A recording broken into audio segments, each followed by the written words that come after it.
Okay, we are now recording. Go. Yes, let's go ahead and get started with our tour, please. Okay, good afternoon, everyone. We'll get things started. I'm Craig Sperry. I'm a member of the Sanctuary Task Force, and we're here today in beautiful Dana Point at Gloria Dei. This is David Keitel from Domus Studio Architecture in San Diego.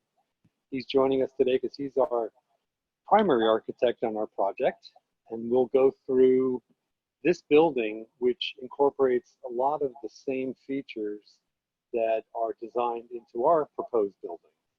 So I guess I'll introduce David and have you say a few things. Yeah. Good afternoon, everyone. So we were also the architects on this building. It's completed 2 years ago, 2 or 3 years ago. Time flies, I guess. But it was an existing campus. There's the old church is up on the hill behind us. There's a preschool behind the camera. And then we created a new sanctuary here. And we created a bunch of space by pushing the parking lot out to the perimeter of the site. So we created a lot of space that the church never had before. And that was at great expense to push the parking lot to the edge, but we gained a whole lot of site back. And in Southern California, land is valuable. So, we can walk you through. In the background here, you can see the church. It's a very contemporary church. And we did that on purpose with the pastor. They wanted to do something very contemporary. That was going to reach the next generation of members. So we did something very contemporary. And there are a lot of similarities between this and your project. That's why we're here today. One of the fun things about this church is what you're about to see. This all is a glass wall, but these two bottom sections here are bifold doors that totally open up the sanctuary. So it opens up into a 50-foot opening. This is half of the opening that Craig is opening up now. And this is a manufacturer called NanoWall. Yeah, it glides very easily and smoothly. And this really allows the sanctuary worship space to open up to the outside. So we have half of it open, the other half opens that way. So it's a full 50-foot opening. So the sanctuary seating can really expand. But the blessings in the COVID scenario is they're being able to hold services here just by opening up the door and having people sit outside and spaced apart and so forth. They have very different variations on what they've been able to do here. Maybe show the pan around and show the seating area outside. Tom's going to pan around and you'll see the seating area. You'll see the parking lot pushed to the edge. Then we have this garden setting out here, which is more of a meditation type space. Some natural rock benches that create a little seating area, places for people for chat encounters, sit down and chat with somebody. And then the playground beyond. And then there is a large umbrella here that opens up and that they put their guest host services there. So when people come, I think they serve coffee there also on a Sunday. So I probably should say if people have questions about the architecture, about the building, that you can write them in the chat section of Zoom on the screen. You can chat on the screen. And we have Linda and Nancy here that will relay the messages to us, and we can see if we can get answers for you if you have questions about the architecture. We're not really going to talk about the fundraising, the financing, and those kind of details, but we're really focusing on the building and the architecture. And as simple as this plan is, that is as simple as your plan is also. This has one major space, which is the sanctuary.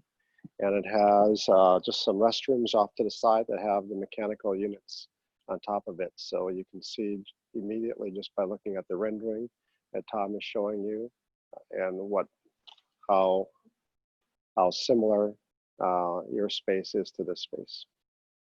So this is one large room. This seats about 330 people. This has pews. Your facility will have chairs, and just for flexibility, and allows you to do other things within the space. This is solely a sanctuary that the Gloria Dei Lutherans use. They have a fellowship hall up on top of the hill that they use for dinners and so forth. And so it is one large space. We meant for it, it's windows everywhere, and it's meant to be a transparent space. So visitors in the community can see inside and see what's happening. There's Stonehill Road that you see beyond with cars, and just it creates a kinetic space with movement. And then so we have windows, but then we have louvers on the outside of the windows, which is part of the architecture and part of a sun shading solution in order to keep the sanctuary cool and glare down. As I said, it's one large space. There's concrete floors throughout. This is a structural slab and then polished concrete floors, so it's very durable, and a certain type of aesthetic. But that.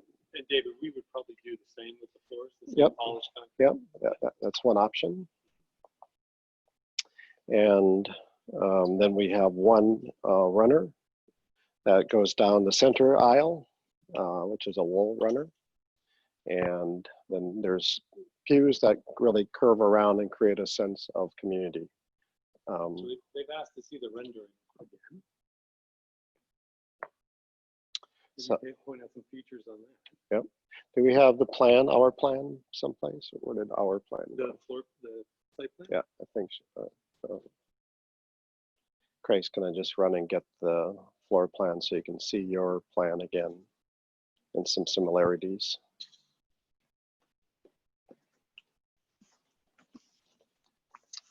So this is your plan. So you'll see a curved stage, which is very similar to what we have here.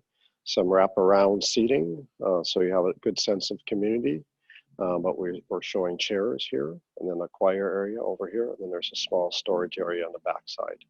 Restrooms and other things were going to be in the other buildings. So it's just a very simple building, and when it is that simple, you're able to do some very elegant things. And maybe show where the accordion door is on our plan.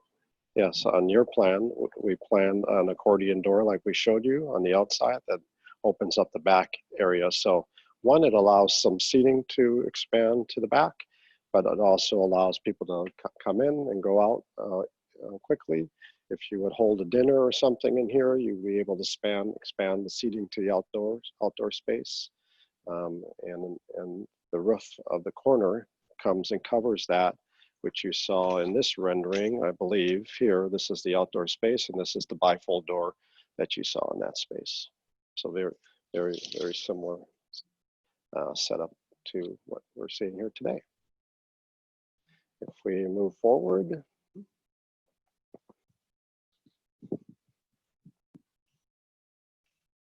David, we've been told to stay 6 feet apart. Okay. As we look around, you'll see the curve. This is a wood chancel. This is oak flooring.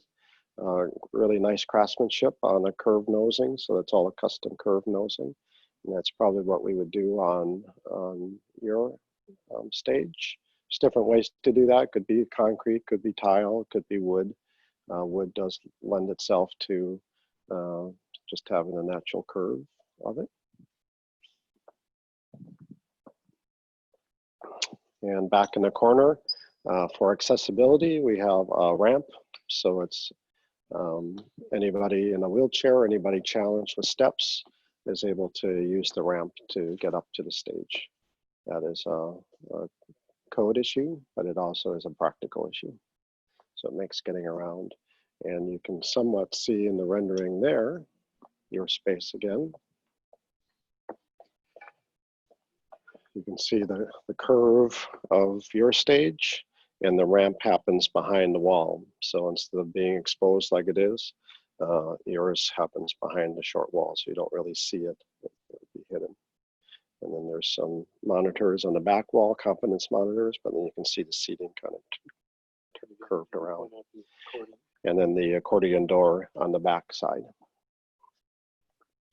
And the ceiling is somewhat similar. Again, we have, if you look up in this space, this is a simple box again, but we've exposed all the structure is left exposed.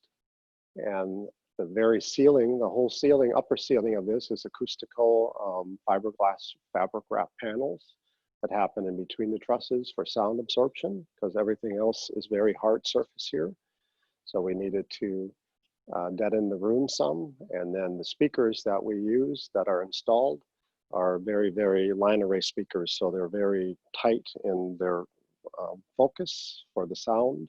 So you don't get a lot of reflection off the hard surfaces. They're really aimed at the set seating. And then up above here, I always like to do spaces that have some ethereal and some layering and sanctuary. So up above this, we have some skylights, which are operable. So they let some heat out and they let some light filter through the wood ceiling. And that is a wood ceiling that you're looking at. It's wood slats. Several requests for Craig to sing something. Really? In this space? I'm sorry, David, Should I do it since from it's the choir difficult to hear, could you Any please requests? repeat whatever Craig or Tom have been saying? Okay.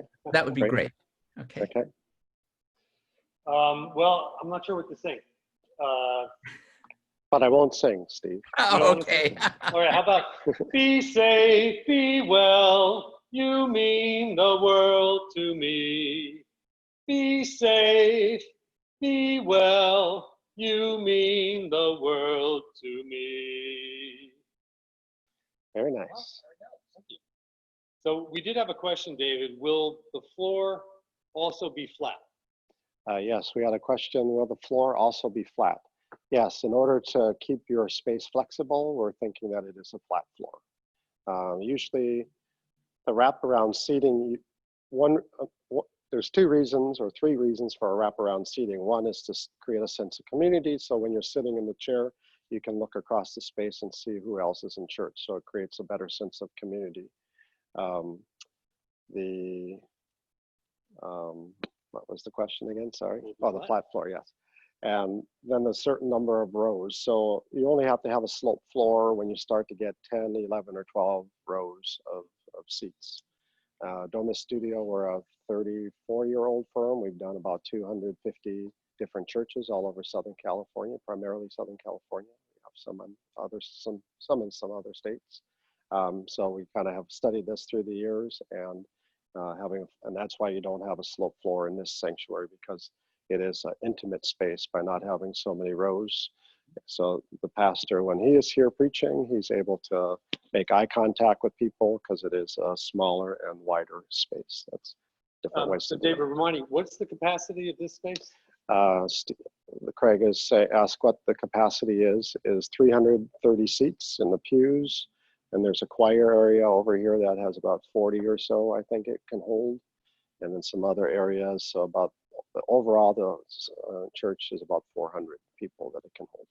And then as a comparison, the design we're looking at is for 250. Yes, yes. The design of your proposed project is about 250 seats, correct. But of course, then we have the bifold doors in the back. Just like here, you're able to increase your increase the seating capacity just by going outside. So we often call that white space in a sanctuary where you are able to fill in some chairs. As you can see back in the corner, there's some chairs where added seats could be done. So on high holidays, Christian holidays, they're able to add more seats here and expand it to the outside fairly easily. So we've had a request to show the choir area. Okay, so we had a request to show the choir area.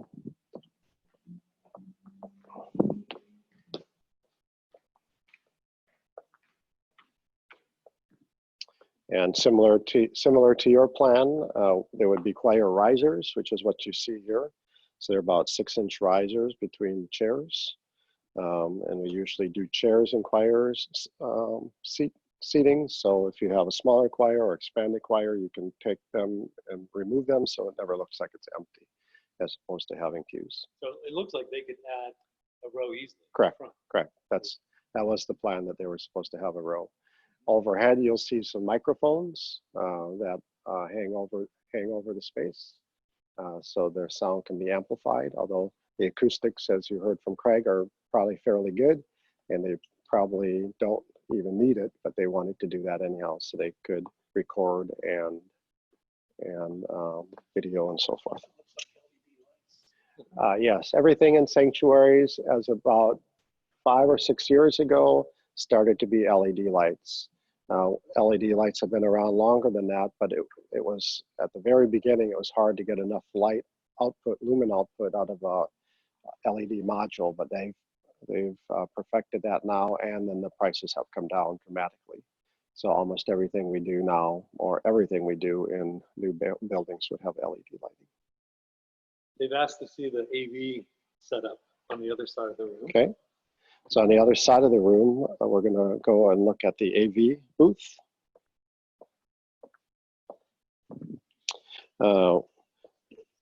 Architects are somewhat of a conductor, so we have different consultants that we bring in. So for instance, we have a landscape architect for the outside, and for the inside of the sanctuary, when it comes to AV, we hire a consultant to come in and design the AV system. So this is an AV booth, and you can see the mixing console and wireless antennas for sound and hearing impaired. This church also has a Carillon System, which is the other Schulmacher instrument that they have a tower outside, and that's the electronic bells Carillon System that plays music and can ring bells.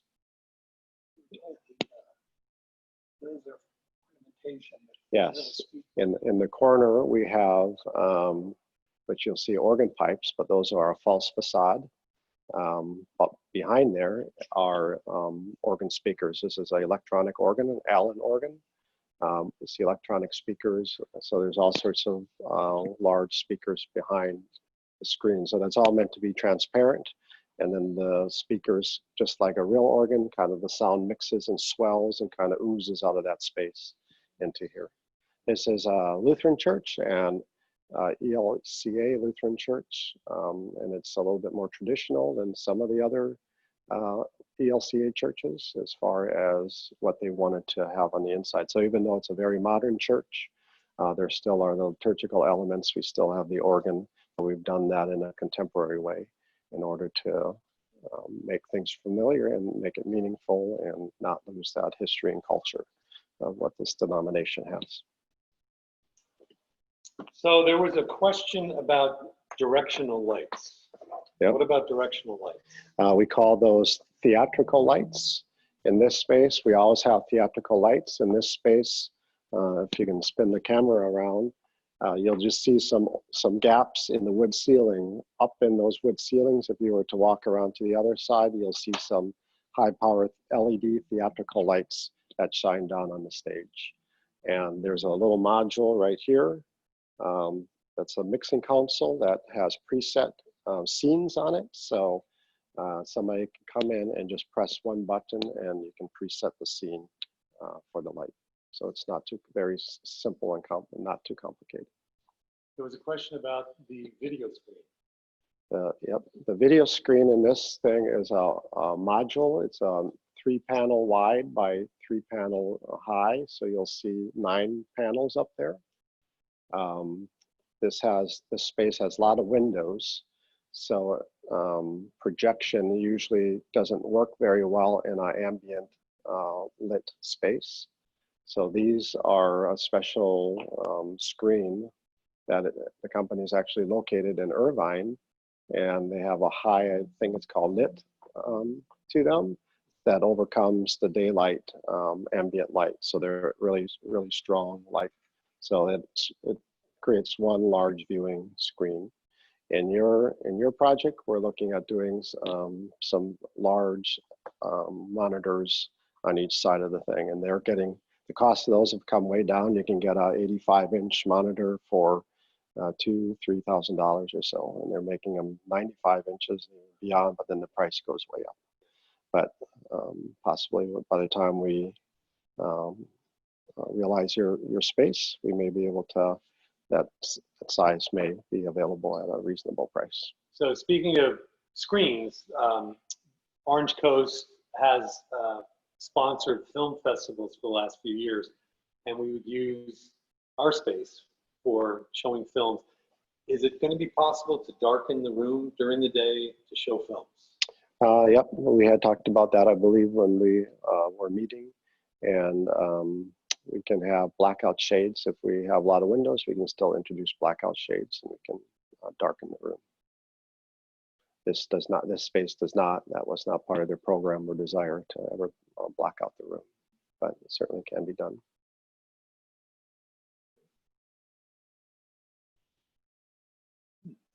Any more questions from the folks? Yeah, Watching? Linda's coming with one. I see her coming over.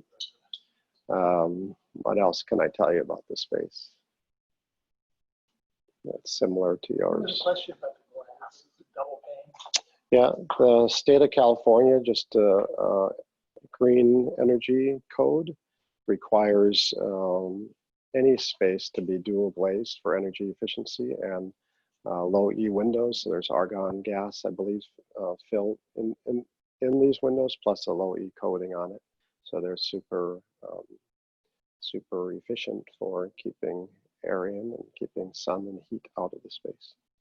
So there was a question as to when construction starts, from when it starts to when it finishes. How long will the period be for construction?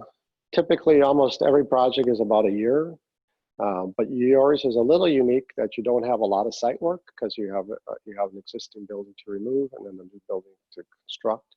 So I would still think it's going to be at least 10 months to a year probably, but probably closer to 10 months, I would guess. A lot of it just comes down to lead time of items. By the time the contractor gets on board, there's certain things that have to be ordered, and it just takes time to get things and so forth. So even though they might be able to do it faster, oftentimes there's a problem with lead times, especially with windows and glazing and systems and lights and all that kind of stuff has to be ordered. So I would expect it to be about 10 months. The idea of putting solar PV photovoltaic panels on the roof is out there, and I believe you showed it on one of the renderings. Yep. That can also be done afterward. We can Yes. build the place and then. That's exactly what they did in this church. We got conduit to the roof and planned for it, but at the time when they built the sanctuary, funds were stressed, as you can imagine, as it always is. So they came back now and they've added solar on the roof. That churches don't get the tax write-offs for that. So and then your space is probably a little unique because you'll be using it more during the week, but spaces like this, are only used once or twice a week. The large spaces, probably more than that, but it's not 40 hours a week. So that payback and that electricity usage, it goes even longer, but who better to take care of God's earth than us? So it's all good stuff, but it is a commitment, a financial commitment with a longer payback time. You have another question coming in?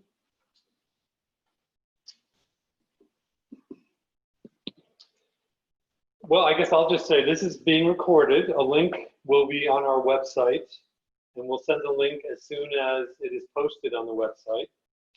And I think that's it for questions. I'm looking to our crew. That's it.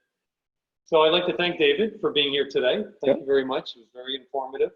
And we're looking forward to having this project move forward and be built.